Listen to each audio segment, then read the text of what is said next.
Les agneaux sont vendus en coopérative au pot de 45 kg, du mois de juin jusqu'au mois d'octobre. Un certain nombre d'agneaux sont proposés en vente directe et conditionnés en caissette. Environ 5 ventes sont réalisées chaque année.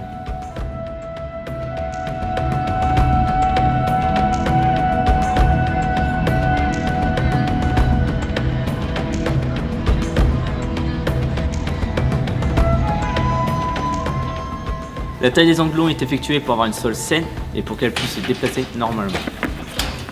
Pour réaliser l'opération, il est impératif de retourner l'animal.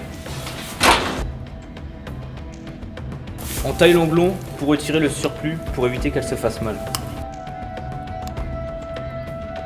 À la rentrée dans le bâtiment, un vermifuge est effectué sur l'animal pour éviter toute infection.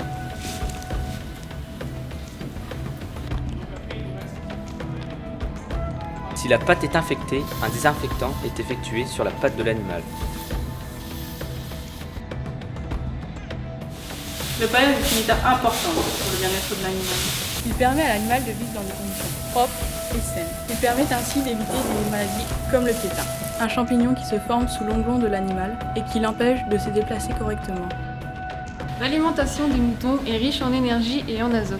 L'éleveur compose sa ration de lin, luzerne, soja, orge et pulpe sèche. L'éleveur doit rationner l'alimentation de la brebis pour satisfaire au mieux ses besoins. Pendant la lactation, dans le bâtiment, les quantités vont augmenter.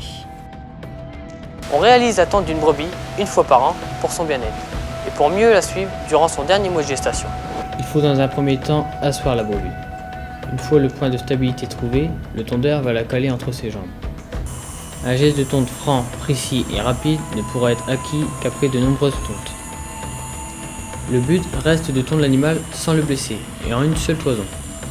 Ceci pour faciliter le ramassage de la laine et pour mieux la valoriser. Après 5 mois de gestation, une brebis met bas en moyenne 2 agneaux sur la période de mars à avril.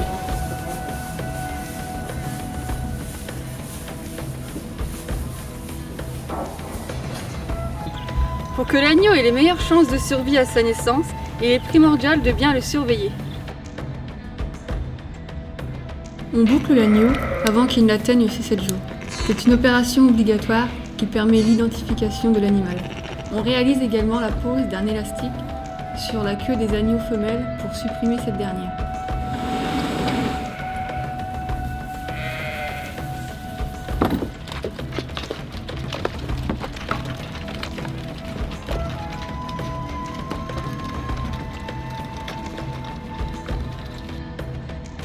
La pesée des agneaux permet de bien suivre la croissance des jeunes. On constate que cet agneau a une croissance très faible. Sa seule destination sera celle de l'abattoir.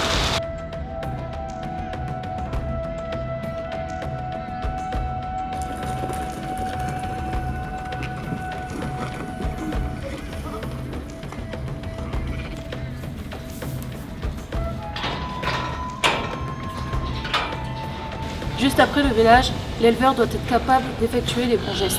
Voici les 4 étapes fondamentales à respecter. En premier lieu, dégager les voies respiratoires. Suite à cela, désinfecter le nombril.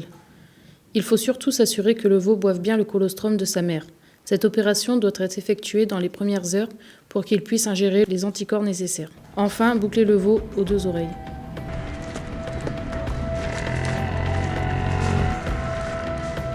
La pesée des bovins est faite très régulièrement pour assurer un bon suivi de croissance. Le poids nous permet de déterminer la dose de produit à administrer à l'animal pour le déparasitage. Ce déparasitage est nécessaire pour limiter les nématodes gastro-intestinaux ainsi que pour les poux et les acariens responsables de la gale. Sur ce veau femelle qui n'a pas encore un mois, l'écornage est réalisé pour la sécurité de l'éleveur et celle des autres bovins. Pour la sécurité des animaux, il faut entretenir régulièrement les clôtures.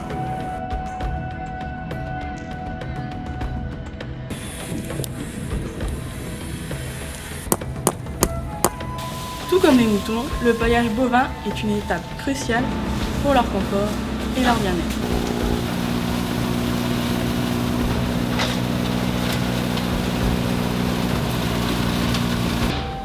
L'alimentation des bovins dépend des saisons.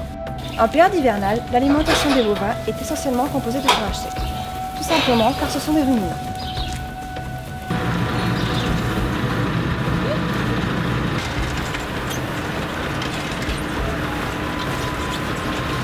alors qu'en été, elle valorise l'herbe des prairies.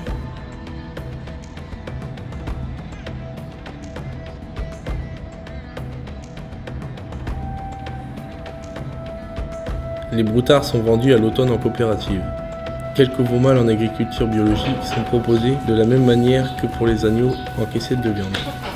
La viande de certaines vaches est même consommée en restauration scolaire.